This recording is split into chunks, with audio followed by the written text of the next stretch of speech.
ça, c'est vrai que ça va pas. Bon bah vas-y. Ouais. Ok, vas-y. Le chantier sur le site, c'est ça, on voit le l'alimentation. Ouais, voilà. La tisane. Et qu'est-ce qu'il y avait alors avant ici Ici, c'était un terrain vague. D'accord. Il y avait beaucoup de voitures boulées, tout ça. C'est mieux ça. Ah ouais. C'est pas mal, hein, comme changement. Ça change. Ah ouais. Et puis au niveau des jardins, comment ça se passe? Il y a un règlement intérieur qui vous dit que, je sais pas, vous n'avez pas le droit d'employer de pesticides ou de choses Si, comme tiens, ça. on n'a pas le droit, c'est D'accord. tout bio. D'accord. Donc ça c'est pour tout le monde. Tout le Personne monde, n'a oui. le droit. Ouais, Ah c'est oui. bien. C'est de la menthe. Ah, super. Merci. Ouais.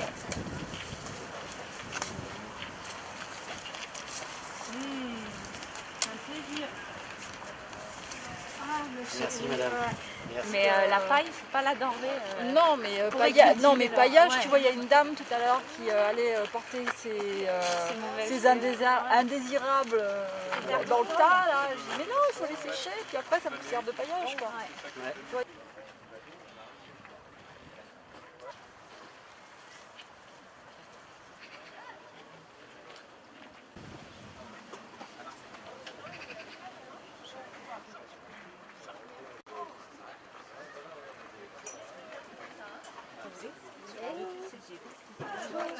L'idée de base, en fait, c'est qu'on n'a pas de... On crée des jardins fixes, mais les jardiniers sont nomades. Donc on n'a pas de lieu à nous, on a un petit local à créer. Et voilà, il y a juste un ordinateur, une imprimante, quelques papiers, voilà. Donc on intervient un peu partout. Alors ça fait 1 an qu'on existe, on a le soutien du FSE pour l'instant, donc ce qui permet de salarier la première année et de préparer les autres contrats.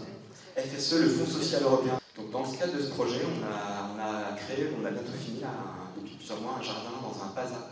C'est un pôle d'activité et de soins adaptés. C'est dans le cadre du plan Alzheimer, en fait, des nouvelles structures pour les personnes désorientées type Alzheimer sont créées. Il y a des PASA, mais il y a beaucoup d'autres structures. Et il y a souvent, en fait, c'est un peu à la mode dans ces... Peut-être comme les jardins partagés, voilà, il y a des modes, en fait. Et en ce moment, dans le milieu médico-social, il y a une petite mode au niveau des jardins, ce qui s'appelle thérapeutique, ou jardin de soins, selon les milieux.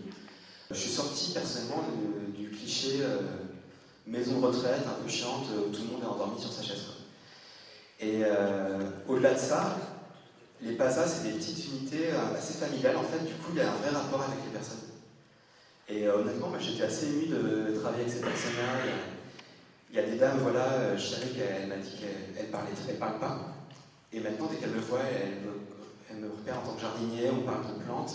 Et pour moi, ça me paraissait normal, mais c'est les aides-soignantes, les psychomotriciennes, les psychologues qui me faisaient des retours, qui me disaient, mais en fait, d'habitude, cette personne ne parle pas, d'habitude, elle ne fait rien. En fait, ce qui était drôle, c'est que moi, j'oubliais qu'ils avaient des pathologies. Dans le jardin, c'est comme s'ils n'avaient plus de pathologie. J'exagère un peu le trait, mais c'est vrai, en fait, parce que tous les souvenirs c'est des générations qui connaissaient vraiment le travail de la terre. Donc, en fait, je les ai pris tels qu'ils sont, mais en fait, on m'a dit que c'était quand même assez étonnant que ça se passe très bien et qu'il n'y ait pas de problème et qu'ils participent comme ça, en fait. On a conçu les plans de jardin avec eux parce que le terrain était un peu en friche, donc ils nous ont vu travailler la terre, etc. Donc parfois c'était simplement s'asseoir sur des chaises et quand il a fallu enlever des tonnes de gravier, voilà, c'était aussi ça. C'était un soutien moral, mais sinon le jardin c'est ce qu'ils font, c'est-à-dire qu'il y a des personnes qui tous les matins vont arroser. Du coup, elles retrouvent un geste, une autonomie en fait. Et maintenant voilà, on sait que cette personne est référente de ça. Elle va arroser tous les matins, un autre va enlever les fleurs mortes, etc. Donc, ils retrouvent une habitude et ces personnes-là qui sont dans une institution très anonyme où ils n'ont rien de personnel, parce que dans les EHPAD, souvent on n'a aucun objet personnel à part quelques photos, il n'y a pas de meubles, il n'y a rien en fait. Donc tout d'un coup, la terre, ça redevient chez eux en fait. Donc, et c'est un effet très puissant, je trouve, sur ces gens-là qui tout d'un coup retrouvent leur racine en fait, tout simplement. Aujourd'hui, dans notre société actuelle, où effectivement moi j'ai été confrontée à ça, dans l'idée de jardin partagé, jardin familiaux, jardin ouvrier, jardin à problème. Population précaire, population locataire et pas propriétaire. Donc tout de suite on sectorise, tout de suite on a des définitions, on a des a priori. J'ai été confrontée à ce genre de raisonnement et c'est pour ça que je peux vous en parler. Donc il est vrai qu'il faut déjà convaincre dans sa propre collectivité l'ensemble des élus, ceux qui sont en charge de l'urbanisme, ceux qui ont en charge l'environnement, ceux qui ont en charge les travaux, ceux qui ont en charge le social. Et il faut arriver à trouver le consensus qui fasse que tout le monde puisse prendre sa place dans cette initiative. Il y a toujours l'idée qui émet d'un individu, mais après il faut arriver à travailler en partenariat, parce que si tout seul on arrive à avancer vite, il se trouve que quand on est ensemble, on va surtout beaucoup plus loin. Enfin, j'ai été confrontée à toutes ces peurs, ces a priori, etc. Et il a fallu convaincre, il a fallu charmer, il a fallu faire des réunions, il a fallu s'investir, non seulement investissement, acquisition, fonds publics, il a fallu s'associer des compétences, parce que moi-même j'étais incapable de tracer un plan de jardin avec ses modes de circulation, etc. Et il a fallu travailler ensemble. Et c'est ça qui est intéressant dans le projet. Parce que par rapport à tout ce que je viens de dire, chacune des personnes qui avait soit une réticence, soit un a priori, soit une peur, s'y est retrouvée dans le projet parce qu'on a été capable, enfin les moteurs du projet ont été capables de laisser une place à ces personnes pour qu'elles puissent s'y retrouver. C'est-à-dire que le projet du jeu, il est devenu nous. Et c'était ça qui était important, parce qu'aujourd'hui, eh bien, à Elvas, tout le monde est fier, les élus, la population, même ceux qui aujourd'hui ne sont pas dans le jardin, et qui sont interpellés, qui révisent leur mode, leur raisonnement, la vision qu'ils ont sur ces jardiniers qui viennent dans nos jardins, parce que c'est des gens comme vous et moi, hein. Il n'y a pas de souci, même s'ils étaient de couleur, ça ne change rien. Et les a priori sont tombés. Parfois, on peut imaginer que certains responsables de collectivités se réfugient derrière l'aspect financier en disant on n'a pas de sous en ce moment, etc., on ne peut pas partir là-dessus, mais c'est plus ce qu'on met en avant, alors que derrière, c'est j'ai pas envie, passez-moi l'expression, de me coltiner des oppositions parce que voilà, on va penser qu'il va y avoir plein d'étrangers dans votre machin, qu'il va y avoir le ramadan tous les soirs, etc. On a sur un certain nombre de projets des oppositions très fortes qui s'expriment.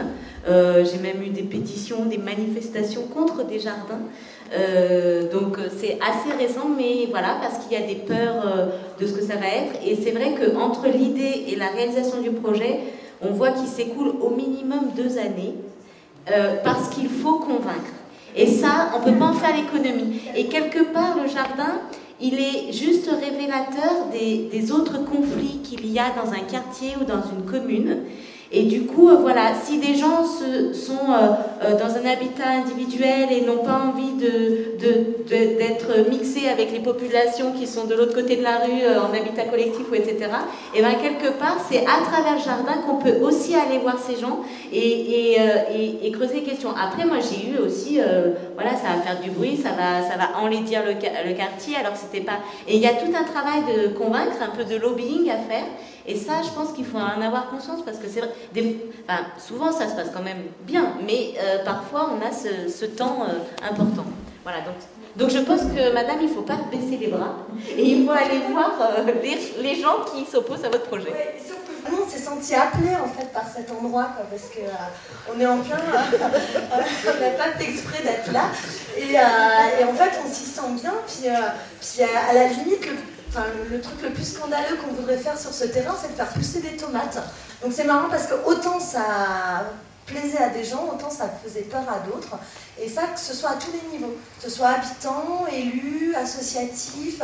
Voilà, on n'a pas eu plus d'élus qui ont eu peur que d'habitants. C'était tout le monde, enfin toutes les classes d'âge, tous les représentants ont eu soit un coup de cœur, soit voilà, mon Dieu, qu'est-ce que vous faites quoi.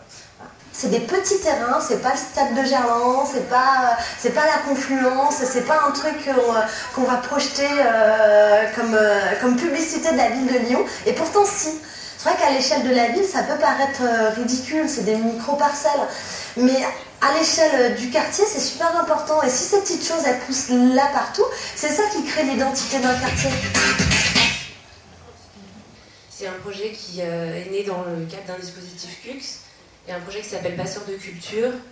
L'idée, c'était donc de travailler avec Mathieu et d'allier des compétences de jardin des compétences artistiques et de création sur un espace de jardin partagé et avec des jeunes. On a travaillé avec une classe d'un collège qui est une classe de primo-arrivants, donc avec des âges mélangés. Les bacs que l'on voit sont au pied des immeubles.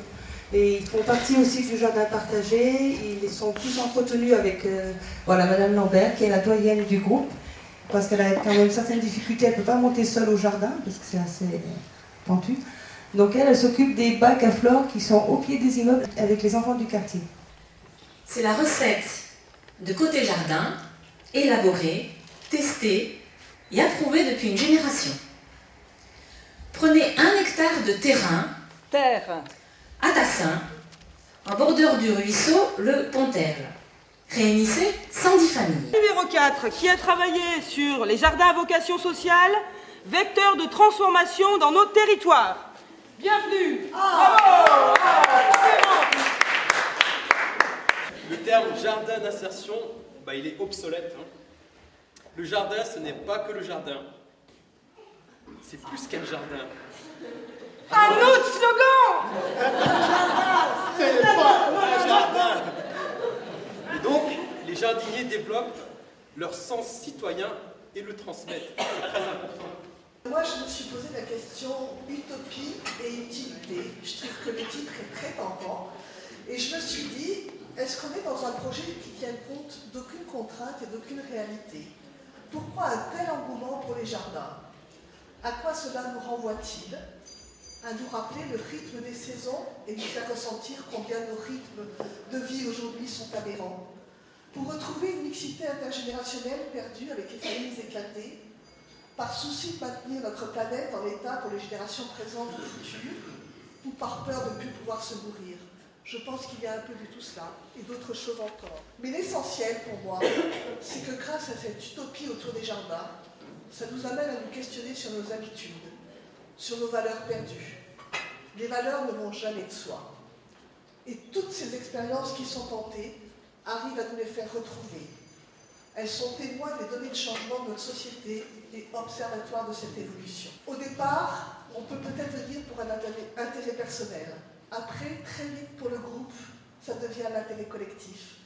Et surtout après pour les autres, parce qu'on peut se tourner vers d'autres groupes que le sien.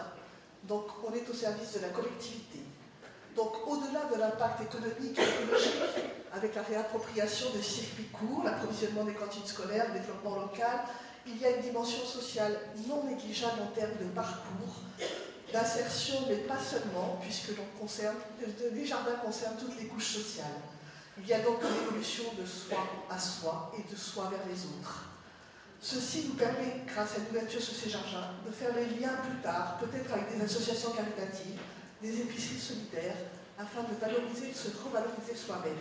Vive le jardin sous le plan social, du lien, de la santé physique et psychique. Ça devrait être remboursé par la Sécu, eh oui. On a proposé que ces jardins soient ouverts à l'ensemble de la population, à l'ensemble des habitants. Petit à petit, il y a d'autres habitants qui sont venus jardiner et on a trouvé déjà une autre dynamique. Des gens qui sont devenus vraiment des acteurs du jardin, qui ont été porteurs du projet, qui ont été aussi des soutiens pour les personnes les plus en difficulté, avec des liens qui se sont créés petit à petit entre des personnes qui ne se seraient jamais rencontrées autrement. Un étayage aussi important pour ces personnes qui pouvaient rencontrer des difficultés de vie. Et puis pour les personnes habitants qui ont rejoint ce projet, aussi la découverte des difficultés que d'autres personnes pouvaient rencontrer. Et là aussi c'est important parce que quand on est dans un projet de transformation sociale, c'est aussi important que l'ensemble de la population prenne conscience des difficultés que rencontrent les plus pauvres. Et là il y a vraiment des choses qui se passent aujourd'hui dans ces jardins, autour de rencontres entre des personnes qui souvent ne se seraient pas rencontrées ailleurs. Le deuxième frein qu'on avait rencontré, c'était justement cet isolement du territoire. Un jardin qui est situé dans un endroit, et puis c'est des habitants d'ailleurs qui viennent. Et finalement, le jardin, c'est un espace clos qui n'est pas en lien avec son territoire.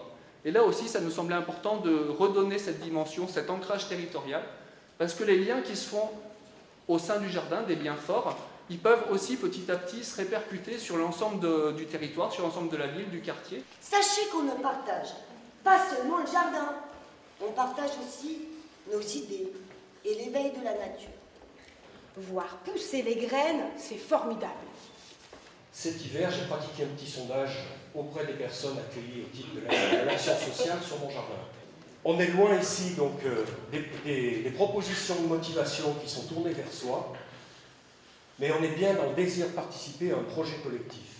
Et ça, c'est quelque chose voilà, qui nous a beaucoup interpellés, parce que souvent on pensait offrir aux gens la possibilité de faire quelque chose pour eux, et en fait, eux, ce qu'ils demandent, c'est surtout participer à quelque chose de collectif. L'utopie, ce n'est pas l'irréalisable, c'est l'irréalisé.